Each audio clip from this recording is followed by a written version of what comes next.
జై శ్రీకృష్ణ. కృష్ణ ధర్మ పరిషత్ ఏమిటిది? ఎందుకిది? ద్వాపర యుగాంతంలో గీతాచార్యుడైన శ్రీకృష్ణుడు చెప్పాడు, అర్జునుడు విన్నాడు. అడిగో, ఆ అర్జునుడే ఇప్పుడు మన అభిషేక్ గౌడ్ గారిని ఆవహించి ప్రారంభింపచేశాడు కృష్ణ ధర్మ పరిషత్. ఇది ఆయన ఎక్కుపెట్టిన గాంధీవం. మనమందరం కలిసి చెయ్యాల్సిన కురుక్షేత్ర సంగ్రామం. మాది కృష్ణ ధర్మ పరిషత్. మంచికి మంచి, చెడుకు చెడు. ధర్మో రక్షతి రక్షిత అని నమ్మే వ్యక్తులం మేము. సుఖ దుఃఖే సమే కృత్వా లాభో జయా జయో తతో యుద్ధాయ యుజ్జస్వ నైవం పాపమావప్స్యాసి. కాంగ్రెస్ మొదలు కమ్యూనిస్టులు, ప్రాంతీయ కుల కుటుంబ పార్టీల వరకు, జిహాదీలు మొదలు పాకీ చైనా సైన్యాల వరకు మన శత్రువులందరూ ఏకమయ్యారు. సనాతన ధర్మ వ్యతిరేక పద్మవ్యూహాన్ని పన్నారు. దాన్ని ఛేదించటమే కృష్ణ ధర్మ పరిషత్ కృత కర్తవ్యం. 500 ఏళ్ళు మనం కన్ఫ్యూజ్ చేసిర్రు. ఎంత ఇబ్బంది పెట్టిర్రు, ఎంత మందిని బలి తీసుకున్నారు. ఈ బలి తీసుకున్న ప్రతి నా కొడుకు గుండెలు అదిరిపోవాలి. జై శ్రీరామ్, జై శ్రీరామ్. ఇప్పటికే 5000 ఏళ్ల కంటే ఇంకా ముందు కురుక్షేత్ర యుద్ధం జరిగింది. అర్జునుడు యుద్ధం చెయ్యనన్నాడు. ప్రాణాలు తీయటం పాపమన్నాడు. ఏడ్చాడు, భయపడ్డాడు, ధనస్సు వదిలేసి కూలబడ్డాడు. అదిగో అప్పుడు శ్రీకృష్ణుడు గీతని బోధించాడు.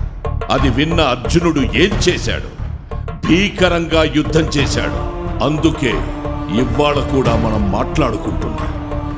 ఒకవేళ అర్జునుడు ఆ రోజు యుద్ధం చెయ్యకపోతే మనం ఇవాళ అర్జునుడి పేరు కూడా ఎత్తేవాళ్ళం కాదు. ప్రపంచం నీ గురించి ఇప్పుడు, ఇక ముందు 1000 ఏళ్ల తరువాత కూడా మాట్లాడుకోవాలి అంటే యుద్ధం చెయ్యాలి. అహింస అంటూ ఆయుధం వదిలేస్తే పిరికివాడివి అంటుంది సమాజం, చేతకాని దద్దమ్మవి అంటుంది భవిష్యత్ తరం. భయంతో పరిగెత్తే జింక ఎప్పటికీ అడవికి రాజు కాలేదు. వేటాడే సింహమే రాజ్యమేలుతుంది. గీతలో భగవానుడి ఉవాచ కూడా ఇదే. 700 శ్లోకాల భగవద్గీతను ఒక్క మాటలో చెప్పాల్సి వస్తే అందుకు తగిన పదం క్షాత్రం, ఇంకేం లేదు. నాట్యాలు, గానాలు, కవిత్వాలు, విందులు, వినోదాలు, భోజనాలు, భజనలు ఇలాంటివన్నీ చెయ్యాలి అంటే ముందు ఉండాల్సింది క్షాత్రం. అందుకే నెత్తిన నెమలి పించం పెట్టుకున్నాడు, చేతిలో పిల్లన గ్రోవిని ధరించాడు, వెనుక గోవుని కూడా నిలుపుకున్నాడు. కానీ కృష్ణుడు ఎప్పుడెప్పుడు అవసరమైతే అప్పుడప్పుడు సుదర్శన చక్రం ప్రయోగించాడు. అర్జునుడికి గీతను బోధించి కురుక్షేత్ర యుద్ధపు గతినే మార్చేశాడు. సొంత బంధువులైనా సరే ధర్మమనే అగ్నిని ఆర్పేయాలని చూస్తే దుర్యోధన, దుశ్శాసన, కర్ణ, నరకాసుర, చాణుర, శిశుపాల లాంటి ఎందరినో కాల్చి బూడిద చేశాడు. అదే కృష్ణుడంటే, అదే భారతీయ క్షాత్రం అంటే. సరే, ఒకసారి అలా వెనక్కి వెళ్ళి వద్దాం. గత 1000 ఏళ్ల కాలంలో ఏం జరిగింది? మొదట వరాహాలు వరుసగా దండెత్తి మన మీదకొచ్చాయి. ఆ తరువాత తెల్లటి నక్కలు పవిత్ర భారతదేశాన్ని చుట్టుముట్టి ఊళ్లలు వేశాయి. 1947లో మనకు విదేశీ విధర్మాల నుండి బానిసత్వ విముక్తి లభించింది. కానీ ఆ తరువాత కూడా మనల్ని 10 ఏళ్ల కిందటి దాకా ఎడారి మతాల ప్రతినిధులే పాలించారు. మన పాలకుల తోలు రంగులు మారాయి, గడ్డాలు పోయాయి, భరతమాత శత్రువుల గద్దెలు పోయాయి. కానీ 1000 ఏళ్ల నుండి కొనసాగుతున్న దోపిడీ ఆగలేదు. మనల్ని మనవారే 70 ఏళ్లుగా బానిసల్ని చేసేశారు. ఇలాంటి దౌర్భాగ్యం భరత జాతికి ఎందుకు ఎదురయ్యింది? 5000 ఏళ్ల కిందట గాంధీవం కింద పెట్టవద్దు అని కృష్ణుడు చేసిన బోధన క్రమక్రమంగా మర్చిపోవటం వల్లనే. అహింస పరమో ధర్మ అని మాత్రమే దవడలు నొప్పి పుట్టేలా అరుచుకుంటూ నేల మీద పడి పొర్లాడాము. ధర్మహింస తదైవచ అనేది పూర్తిగా మర్చిపోయి పోరాటం మానేశాం. అంతరంగ యుద్ధం, అంతర్జాతీయ యుద్ధం రెండూ మనం చెయ్యాల్సిన చారిత్రక మేలిమలుపు ఇప్పుడు రానే వచ్చింది. అందుకే కృష్ణ ధర్మ పరిషత్ సైతం ఆనాడు శ్రీకృష్ణుడు పూరించిన పాంచజన్యం ఇప్పుడు మరోమారు పూరిద్దాం రమ్మంటోంది. రండి ఇప్పుడొకసారి అలా భగవద్గీతలో జగద్గురువైన శ్రీకృష్ణుడు చెప్పిన అతి ముఖ్యమైన శ్లోకం స్మరిద్దాం. కర్మణ్యే వాధికారస్తే మా ఫలేషు కదాచన మా కర్మ ఫలహేతుర్భుర్మా తే సంగోస్త్వ కర్మణి. భగవంతుడు చెప్పిన కృష్ణగీతలో ఈ శ్లోకమే మనకు అత్యంత ప్రధానం. మన బాధ్యత యుద్ధం చెయ్యటమే. దాని ఫలితం ఎలా ఉండబోతోంది ఏమో ఎవరూ ఖచ్చితంగా చెప్పలేరు. కానీ ధర్మం కోసం రణరంగంలో కాలు మోపిన ఎవరైనా ఇప్పటి వరకు ప్రతిఫలం పొందకుండా మిగిలిపోయారా? గండ్రగొడ్డలి పట్టిన పరశురాముడు, కోదండం చేతబూనిన శ్రీరాముడు, గాంధీవధారైన అర్జునుడు, కాళింగమర్దనం చేస్తూ విషసర్పం పడగలపై నాట్యమాడిన శత్రు భయంకరుడైన బాలకృష్ణుడు అందరూ ధర్మయుద్ధంలో గెలిచిన వారే. అలెగ్జాండర్ను తిప్పికొట్టిన పురుషోత్తముడే జాతికి గుర్తుండిపోయాడు. మొరాయిస్తున్న మొఘలుల కొమ్ములు వంచిన ఛత్రపతి శివాజీయే తరతరాలకు ప్రేరణ అవుతాడు. అటువంటి వారి ప్రేరణతోనే నేటికి భరత జాతి సరికొత్త అర్జునుల్ని ఎప్పటికప్పుడు కురుక్షేత్ర రణరంగంలోకి దింపుతూనే ఉంది. 1947 తరువాత రాజులు రాజ్యాలు పోయాయి, కానీ రాజ్యం కోసం కుట్రలు, కుతంత్రాలు, కురుక్షేత్రాలు మాత్రం ఆగలేదు.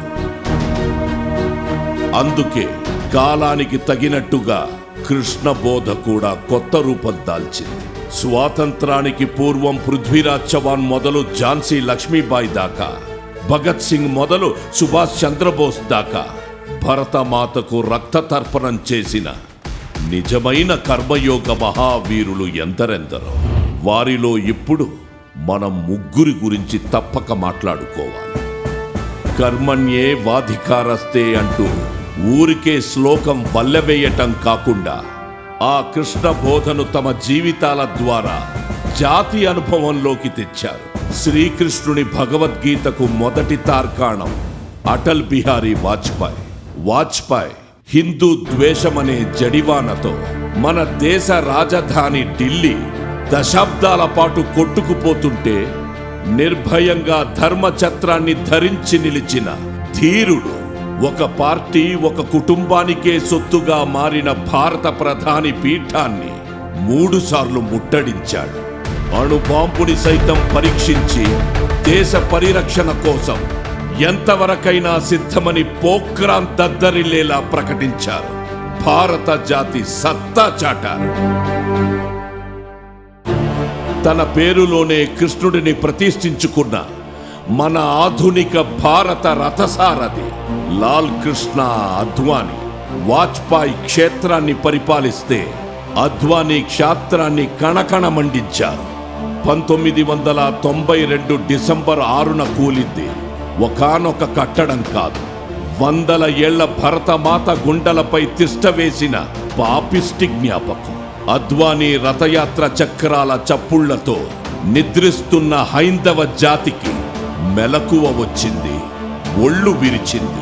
కృష్ణ బోధన విన్న అర్జునుడిలాగా యుద్ధానికి సిద్ధమయ్యింది. కృష్ణుడు చెప్పినట్టు వాజ్పేయి యుద్ధం చేశారు. అద్వానీ శత్రువుల గుండెల్లో భయాన్ని రాజేశారు. దశాబ్దాలుగా ఈ దేశాన్ని అంతర్గతంగా పీడిస్తున్న వారిని అంపశయ్యకు చేర్చిందెవరో అతడే నరేంద్ర దామోదర్ దాస్ మోదీ.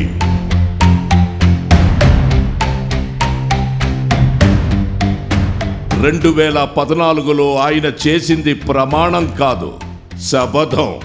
ఆయన చేపట్టింది పదవి కాదు, వేలిపై ఆకాశానికెత్తింది ఆధునిక భారతదేశమనే గోవర్ధనం.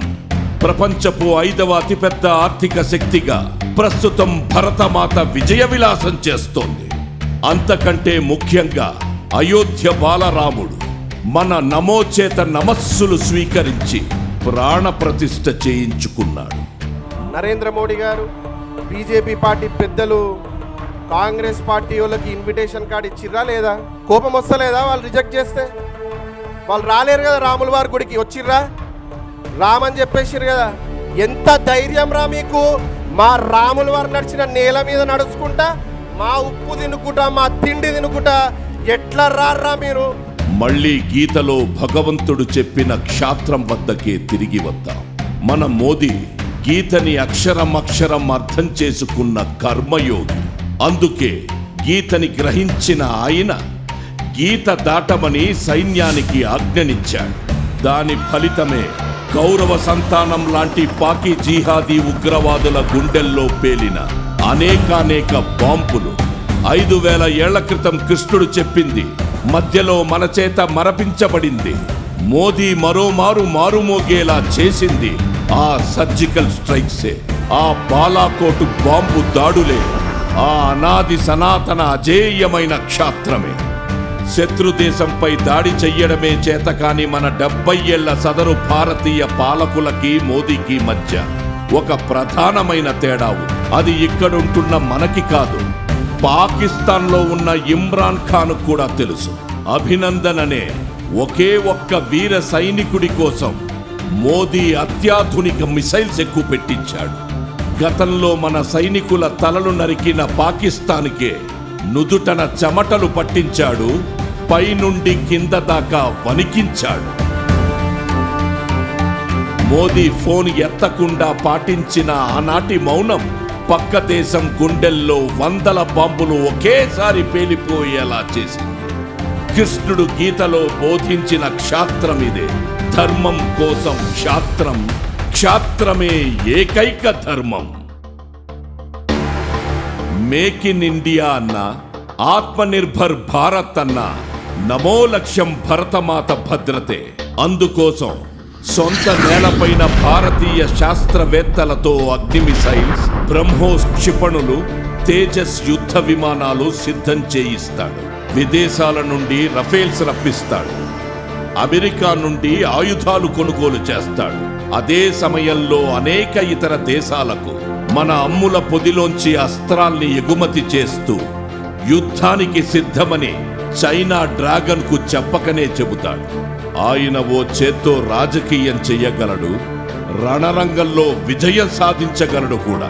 అందుకే ఆయన దీపావళి వస్తే సరిహద్దు వీరుల వద్దకి వెళ్ళిపోతాడు. బొమ్మ తుపాకీ నాయకులకి ఆయన భిన్నం. నిజమైన గన్నులు పట్టుకునే ఘనమైన జవాన్లతో పండగ చేసుకోవడం మన మోదీ క్షాత్రపూరితమైన దేశభక్తికి నిదర్శనం. అంతిమంగా భారతీయ సనాతన సనూతన సమున్నత క్షాత్రం సగర్వ కాషాయ ధ్వజంతో సాక్షాత్కరిస్తే అదే మన మోదీ. ఆయన మళ్లీ అధికార పీఠమనే కమలాన్ని సొంతం చేసుకోవటం అత్యంత సహజం. కానీ మన మోదీ కంటే ఎక్కువగా మనందరికీ ఆయన 3వ ప్రధాని కావటమే అత్యవసరం. యుద్ధం మొదలయ్యింది. ప్రతి ఒక్కరూ మోదీ అవ్వాలి. దేశం ధర్మం మాదంటూ పదపదమంటూ కథన రంగంలోకి కదలాలి. అందుకు ఏం చెయ్యాలి? ధర్మం కోసం 56 అంగుళాల ఛాతిని విరిచి శత్రువులకి అడ్డుగా నిలిచే నమో అనే నరసింహుడికి మన ఓట్లను నైవేద్యాలుగా నివేదించాలి. దానితో పాటు ఇంకా ఎన్నో చెయ్యాలి. ఆ కర్మయోగానికి పూనుకునేందుకే ధర్మనిష్టతో కృష్ణ ధర్మ పరిషత్ శంఖారావం చేస్తోంది. కృష్ణ ధర్మ పరిషత్ స్థాపించినందుకు హృదయపూర్వకంగా నేను అభినందిస్తూ శుభాకాంక్ష తెలియజేస్తూ, తప్పకుండా ఈ యొక్క కృష్ణ ధర్మ పరిషత్ అనేది మన ధర్మాన్ని కాపాడేదానికి, ధర్మంగా ఈ సమాజంలో యువతను తట్టి లేపడానికి, ఈ సమాజం కోసం, దేశం కోసం, ధర్మం కోసం నిలబడాలి, యువత ముందుకు రావాలనేటువంటి ఒక తలంపుతో వారు ప్రారంభించినటువంటి కృష్ణ ధర్మ పరిషత్ తప్పకుండా నాకు సంపూర్ణ విశ్వాసం ఉన్నది. భగవద్గీత అంటే మనిషి చచ్చినప్పుడు వినబడే శోకాల గీత కాదు. మానవుణ్ణి కర్తవ్యోన్ముఖుణ్ణి చేసే 700 శ్లోకాల గీత. అణుబాంబుని కనుగొన్న ఓపెన్ హైమర్ పై కృష్ణ గీత ప్రభావమెంతో మనకు తెలిసిందే. ఐన్స్టీన్ మన వాంగ్మయం చదివే తన ఐడియాలన్నీ ఆవిష్కరించాడు. సైంటిస్టులే కాదు, హాలీవుడ్లో వినోదాన్ని పంచే జూలియా రాబర్ట్స్ మొదలు విల్ స్మిత్ వరకు ఎందరెందరో పాశ్చాత్య నటులకి కూడా మన కన్నయ్యే పరమ గురువు. గీతను చదివి వ్యాపార కిటుకులు పట్టేసిన వెస్టర్న్ కుబేరులు కూడా బోలెడు మంది ఉన్నారు. మార్క్ జూకర్బర్గ్ ఆ కోవలోని వాడే. మదర్ ఆఫ్ ఆల్ బుక్స్ లాంటి భగవద్గీతను చదివిన ఎవ్వరిపై అయినా ఆ మహాగ్రంథం తన మార్కు చూపకుండా ఉంటుందా? మేనేజ్మెంట్ పాఠాలు మొదలు మోక్షం దాకా గీతమాత ప్రసాదించనిది ఏముంది? అయినా దేశ దేశాల వారు మన వద్దకొచ్చి ఆ గీత సరోవరంలోని అమృతం తాగి వెళుతుంటే మనం పాశ్చాత్య నాళాల్లో మునిగి తేలుతున్నాం. భగవద్గీతను అంతిమ యాత్రలకు పరిమితం చేస్తూ అంతరంగంలోకి తొంగి చూసుకోకుండా అంధకారంలో మగ్గుతున్నాం. అటువంటి గుడ్డితనాన్ని భారతీయులకు దూరం చెయ్యటమే మా కృష్ణ ధర్మ పరిషత్ ఏకైక లక్ష్యం. కృష్ణుడు బోధించిన కర్మయోగాన్ని అమలు చేస్తూ ఈనాటి భారతీయుల్లో ఆనాటి క్షాత్రాన్ని కణకణంలోనూ రాజేయటం కోసం కృష్ణ ధర్మ పరిషత్ ప్రధానంగా ఆలయాల మీద దృష్టి పెట్టబోతోంది. మొఘలుల కాలం నాటి విచ్ఛిన్నమైన పురాతన ఆలయాలు దత్తత తీసుకొనబడతాయి. వాటికి పునర్వైభవం తేవటం కృష్ణ ధర్మ పరిషత్ ప్రధాన ఆశయం. ఆలయాలకు అనుబంధంగా భగవద్గీత పాఠాలు నిస్వార్థంగా నిర్వహించబడతాయి. గో ఆధారిత వ్యవసాయం చెయ్యబడుతుంది. దానివల్ల వచ్చే ఆదాయం లాభాపేక్ష లేకుండా నో ప్రాఫిట్ విధానంలో దేశ ధర్మ దేవాలయ గోసేవకు వినియోగించబడుతుంది. గోమాత భారం కాదు, వరమని నిరూపించడమే మా లక్ష్యం. కృష్ణ ధర్మ పరిషత్ ఆధ్వర్యంలో కొనసాగే ఆలయాల్లో పలుకులు మాత్రమే కాదు, పటుత్వం కూడా పుష్కలంగా ఉంటుంది. పిల్లలు యువతకు కలరియ పట్టులో శిక్షణనివ్వడం జరుగుతుంది. కలరి విద్యకు పరశురాముడు ఆద్యుడు. ఆయన నుండి మొదలై పరంపరగా కొనసాగుతోంది కేరళ ప్రాంతంలో. అటువంటి పురాతన సనాతన కలరియ పట్టును అందరికీ, ముఖ్యంగా మన ఇరు తెలుగు రాష్ట్రాల హిందూ బంధువులందరికీ దగ్గర చెయ్యడమే కృష్ణ ధర్మ పరిషత్ లక్ష్యం. ఇక 500 ఏళ్లుగా మన తాత ముత్తాతలు మొదలు మన వరకు కోటాను కోట్ల హిందువులు నిరీక్షించిన అత్యంత చారిత్రాత్మకమైన జాతీయ కళ అయోధ్యలోని భవ్య రామ మందిరం. అక్కడ కాలు మోపటం, బాలరాముని దర్శనం చేసుకోవడం ఈ తరంలోని భారతీయుడి జీవితకాల తపస్సు. దాన్ని విజయవంతం చెయ్యటం కోసం కృష్ణ ధర్మ పరిషత్ 5 ఏళ్ల కాలంలో 5 లక్షల మందిని స్వామి పాదాల చెంతకు చేర్చను. కృష్ణ ధర్మ పరిషత్ అనే ఒక సొసైటీ ఫామ్ చేసినాం మేము. దాని ద్వారా మిత్రులారా జాగ్రత్త వినండి, దాని ద్వారా తెలంగాణ ఆంధ్ర ప్రాంతం నుంచి 5 లక్షల మందిని మేము అయోధ్యకు తీసుకెళ్లడం జరుగుతుంది. ఇప్పుడు ఇక కృష్ణ ధర్మ పరిషత్ ప్రధాన సైన్యం విషయానికి వద్దాం. పరిషత్ కో అడ్వైజర్గా వ్యవహరిస్తారు రాజ్యసభ సభ్యులు, బీజేపీ ఓబీసీ అఖిల భారత అధ్యక్షుడు డాక్టర్ కె లక్ష్మణ్.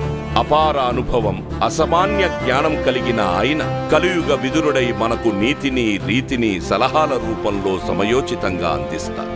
ఆ లక్ష్మణ విదుర నీతి మార్గదర్శనంలో మన కృష్ణ ధర్మ పరిషత్ వ్యవస్థాపక అధ్యక్షులు అభినవ అర్జునుడు మన అభిషేక్ గౌడ్ ధర్మ యుద్ధానికి సిద్ధమవుతున్నారు.